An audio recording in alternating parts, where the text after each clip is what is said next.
Hello there, it's Graham here, and in this Edexcel A-Level Business 2023 exam revision video, we're going to take a quick look at Paper 3 and some of the key challenges facing the UK car industry. Let's begin with a quick overview of Paper 3. So Paper 3 is called Investigating Business in a Competitive Environment, and this paper examines content from all four themes. There are two sections, and each section consists of an 8-mark question, a 10 and a 12-mark question, and a 20-mark question. There is a pre-release context, and the questions are based on this context, which this year, 2023, is the UK car market and the businesses operating in this market. Let us dive a little bit deeper into the pre-release research theme. So, prepare for your exam, you should research the following: current trends in the UK car market, prices, consumer tastes and preferences, for example, style and colour, and the growth of electric car sales, the markets and competitive environment facing car manufacturers, car dealers and car servicing businesses, resource management in the car industry, managing people in the car industry, entrepreneurs and leaders in the UK car market, and global and external influences. Now, paper 3 is a challenging paper, and this is some feedback from previous paper 3 examiners reports. So previous examiners reports on this paper have mentioned that some students have been let down by their lack of knowledge and understanding and have been unable to apply their knowledge and understanding to the business and contexts within the paper. In the 8-mark questions, some students failed to offer any balance, and some students wrote conclusions which are not required. You do not need conclusions for 8-mark questions. In the 10 and 12-mark questions, a number of students provided no balance and or an appropriate evaluation. The examiners' reports have also highlighted that conclusions and recommendations need to add something new and not just be a repeat of previous arguments. That applies to paper 1 and paper 2 as well, not just paper 3. Your conclusions and your recommendations need to add value to your response and add something new. Also, with regards to paper 3, students need to manage their time effectively and should not write overly long responses to the 8-mark questions at the expense of the 10, 12, and 20-mark questions. And it is not uncommon to see students struggling to finish paper 3. So let's take a look at the different type of questions that you will get on paper 3, starting with 8-mark questions. Now, 8-mark questions only appear on paper 3. There are no 8-mark questions on paper 1 and paper 2. An 8-mark question will always ask you to assess 2. That could be assess 2 benefits, assess 2 downsides, assess 2 disadvantages, assess 2 consequences. You do not need a supported judgment at the end of your answer, but to achieve full marks, you must provide a balanced assessment.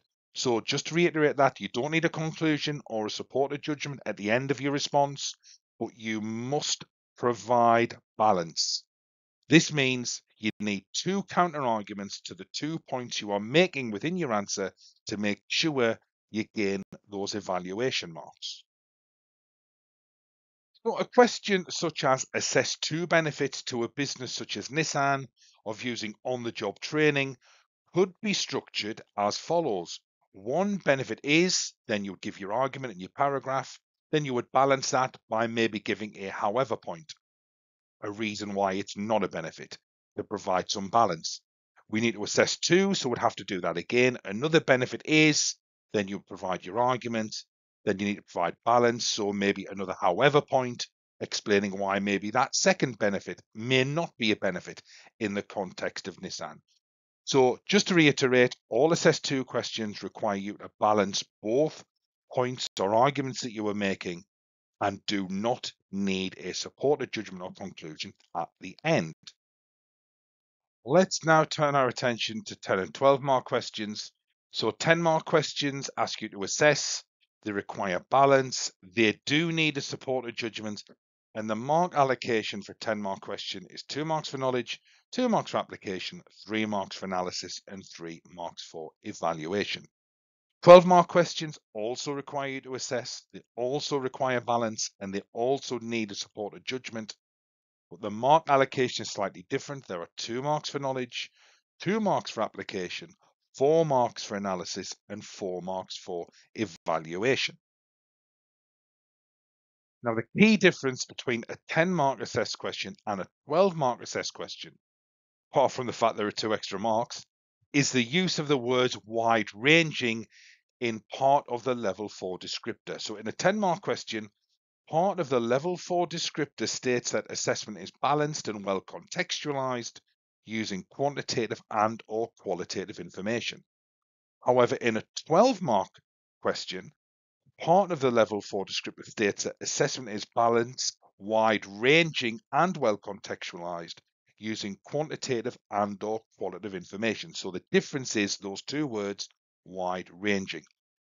Therefore, there is an expectancy in the 12-mark questions that your analysis and evaluation will be slightly more wide-ranging with more breadth and depth than a 10-mark question. Now, as we've just seen, unlike the 8-mark questions, at the end of your 10 and 12-mark questions, you must provide a conclusion or supported judgment, and many students fail to do that. Now, it needs to build on prior analysis or prior arguments, but it also needs to add value to your answer and add something new and not just be a repeat of what you've already said.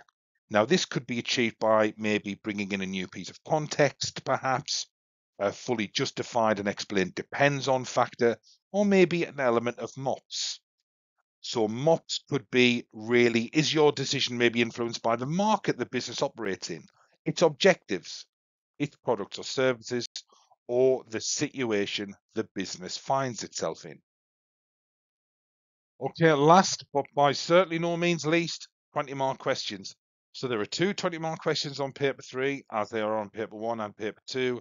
Both 20-mark questions require you to evaluate 2 options, then make a recommendation. For example, you would need to give an argument for option 1, then evaluate that perhaps by providing a however point. Then you would give an argument for option 2, then evaluate or balance that by perhaps giving another however point, then your recommendation. Now, your recommendation must be more than a simple conclusion.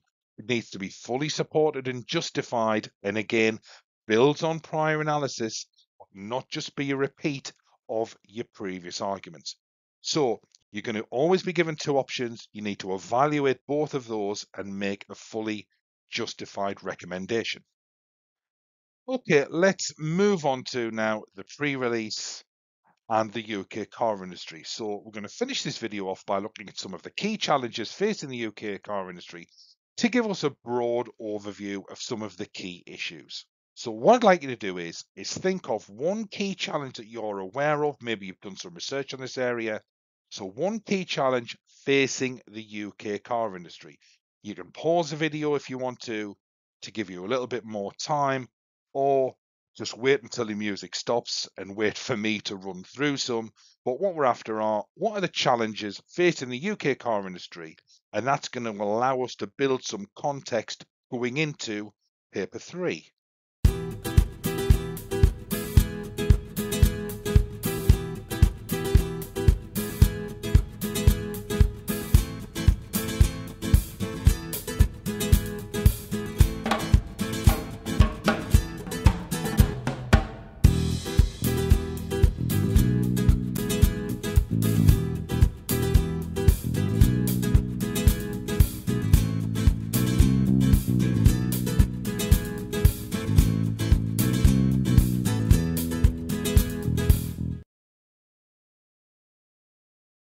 Okay, so hopefully you've managed to maybe have a think about some of the key challenges that you are familiar with, or maybe you've not really thought about this, but you can think of some key challenges facing the UK car industry. If you need more time, please pause the video, but let's run through some of them now.